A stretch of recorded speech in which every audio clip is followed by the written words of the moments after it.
हमारा कोई आपराधिक रिकॉर्ड नहीं। ये बहुत बड़े उद्देश्य के लिए हम वहाँ। क्या इस देश में मुसलमान होना गुनाह है? अगर नहीं तो क्यों उस व्यक्ति को हिरासत की हवा खानी पड़ी?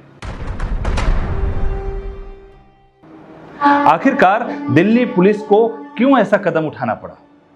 आइए इसके तह तक जानते हैं। नमस्कार, मेरा नाम है जय विश्व मोहरा और आप देख रहे हैं दृष्टि भारत। मोहम्मद जुनैद को तो आप अच्छी तरह से जानते होंगे। ये तब सुर्खियां में आए जब जंतर मंतर पे छात्र प्रोटेस्ट कर रहे थे। सीजेपी के अध्यक्ष अभिजीत दीपके के लिए तो ये किसी फरिश्ता से कम नहीं। मोहम्मद भाई, अपने किसान भाई आ रहे हैं, इसके अंदर आता है, कोई जाएगा तो नहीं। लेकिन वही सीजेपी जब जीत की जश्न मना रही थी तब मोहम्मद जुनैद किसी हिरासत में थे और उनसे पूछताछ हो रही थी।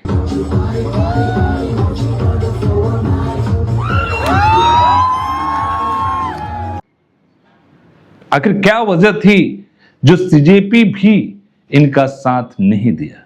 मैं कम से कम लास्ट बार उनको हैंड शेक करता हूँ, उनके गले लगता हूँ। अरे तो क्या पुलिस मुसलमान होने की वजह से टारगेट कर रही थी? नहीं, पुलिस का एक अपना जांच पड़ताल करने का तरीका है।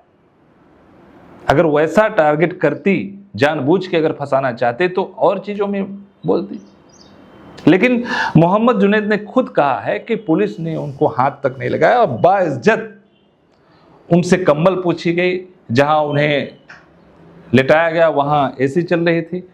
और पुलिस का भी हम धन्यवाद करते हैं। आप अपना काम कर रहे थे, आपको जो निर्देश मिल रहे थे, आपकी मजबूरी कहिए या कुछ भी कहिए, आप उसी के अनुसार काम कर रहे थे।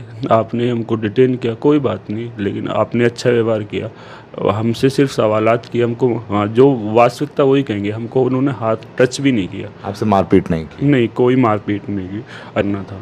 अच्छा, आपका फ़ोन भी लिया था? हाँ, फ़ोन में भी देखा? हाँ, उन्हें कुछ ऐसा मिला नहीं या जो भी था उनका कार्य है, मैं उसमें कुछ नहीं कहना चाहूँगा। और लेकिन पूरी रात हम वहाँ रहे, अच्छे से रखा, एसी रूम था और एसी भी चल रही थी, खाने पीने के लिए पूछा। मोहम्मद जुनैद के ऊपर इसलिए शंका जा रहा था क्योंकि मोहम्मद जुनैद सूत्रों के अनुसार एक मोबाइल रिपेयर का दुकान चलाते हैं और जाहिर सी बात है मोबाइल रिपेयर का दुकान कोई चलाने वाला इतना पैसा कैसे खर्चा कर सकता है।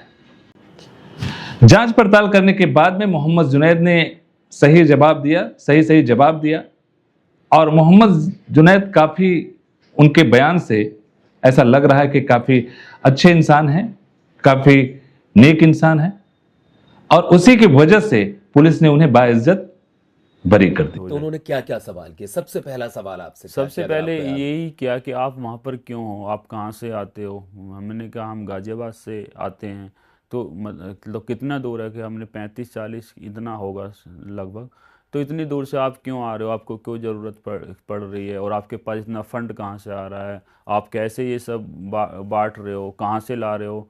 मैंने कहा सब मिलजुल कर रहे हैं। कोई स्विगी से, कोई जोमेटो से, कोई ब्लिंकिट से ऑर्डर कर रहा है। और जो भी लोग वहाँ पर आते थे अपने बैग में कुछ ना कुछ सामान डालकर ही लाते थे। कोई बिस्किट ला रहा है, कोई नमकीन ला रहा है। और कोई दूर बैठे स्थान पर जो व्यक्ति वहाँ पर आ भी नहीं सकता, ब्लिंकिट जोमेटो जैसे मैंने बताया उसके ज़रिए से सामान भेज रहा है। कोई 20 कैरेट पानी भेज रहा है, कोई 20 प्लेट थाली बुक करके ला रहा है। कोई जो किसान संगठन के लोग आते थे वो 100-200 लोगों का खाना लेकर आ रहे हैं। गुरुद्वारे से खाना आता था। तो जब आपने उनको ये सब समझाया उसके बाद क्या हुआ? उसके बाद वो संतुष्ट हुए हमारे प्रश्नों के उत्तर से। तो उन्होंने कहा कि तो हम आपको छुड़वा देते हैं। मोहम्मद जुनैद ने साफ कहा है कि पुलिस ने मुझे जरा भी हार्म नहीं पहुंचाया, बाइज्जत मुझे छोड़ा गया। हालांकि उनको परेशानी हुई लेकिन उन्हें छोड़ दिया गया। इसका मतलब साफ है कि पुलिस अपना जांच कर रही है, न कि उनको किसी को टारगेट कर रही है। वो इस बात की जांच कर रही है कि इतना पैसा कहां से आया। जुनैद को उठाया गया। वो 24 जुलाई के शाम की बात है जब प्रोटेस्ट हो रहा था। अचानक उन दीपके का फोन आया, अभिजीत दीपके का, और वो शोर के कारण कहीं बाहर चले गए फोन सुनने के लिए और उनका पैर कुत्ते के ऊपर पड़ गया, जिसके कारण कुत्ते ने काट लिया और वो इंजेक्शन लगवाने चले गए, वो और उनके दोस्त। रेबीज का इंजेक्शन लगवा के जैसे ही आ रहे थे, अचानक एक स्कॉर्पियो फिल्मी स्टाइल में उनके आगे आती है और कुछ लोग उतरते हैं।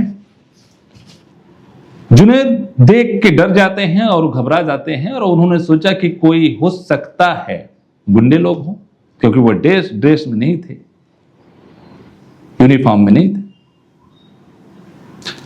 उन्होंने बोला कि घबराइए मत, मैं दिल्ली पुलिस से हूं। जुनैद ने बोला कुछ आई कार्ड वगैरह, अपना आईडी वगैरह दिखा दीजिए। तो उन्होंने दिखाया। जुनैद को तसल्ली हुआ, लेकिन उन्होंने सिक्योरिटी पर्पज के कारण उन्होंने इनको आंखों पे पट्टी बांधा और कुछ दूर ले गए, अब जहां पे ले गए हों, और उनसे पूछताछ किया। और फिर पूछताछ के बाद अगले दिन उनको दिल्ली से 4 घंटे की दूरी पे उन्हें छोड़ दिया गया। तो मकसद ये नहीं था पुलिस का कि मुसलमान को टारगेट करना, मकसद ये था जांच करना। तो मुझे पुलिस का निंदा नहीं करना चाहिए और पुलिस का काम पुलिस के ऊपर छोड़ देना चाहिए। और जो लोग कहते हैं कि मैंने कुछ लोग का बयान सुना कि पुलिस भी बोल रहे थे कि भाई आप लोग हमारे बच्चे के लिए कर रहे हैं। देखो, पुलिस का काम होता है, जो सत्ता में रहे, कोई भी सत्ता में रहे, या जो कानून के आधार पे ही काम होता है उनका। उस समय वो न दोस्त होते हैं न दुश्मन होते हैं। तो पुलिस का एक अपना काम है, अपना तरीका है, उनका तरीका उनके ऊपर छोड़ देना चाहिए और उनको काम करने देना चाहिए। हमें उस बात पे टिप्पणी नहीं करना चाहिए। फिलहाल आपका क्या राय है, आप कमेंट में दीजिए। क्या मुसलमान होने की वजह से जुनैद टारगेट हो रहा है या कोई और बात की वजह से? क्या सच में छात्रों के बीच में उपद्रवी लोग थे या जानबूझ के ये न्यूज फैलाया जा रहा है? तो प्लीज अपना राय दीजिएगा, कमेंट कीजिएगा और फिर हम अपने अगले वीडियो में आपसे मिलेंगे। तब तक के लिए बाय बाय। वीडियो देखने के लिए धन्यवाद। जय हिंद, जय भारत।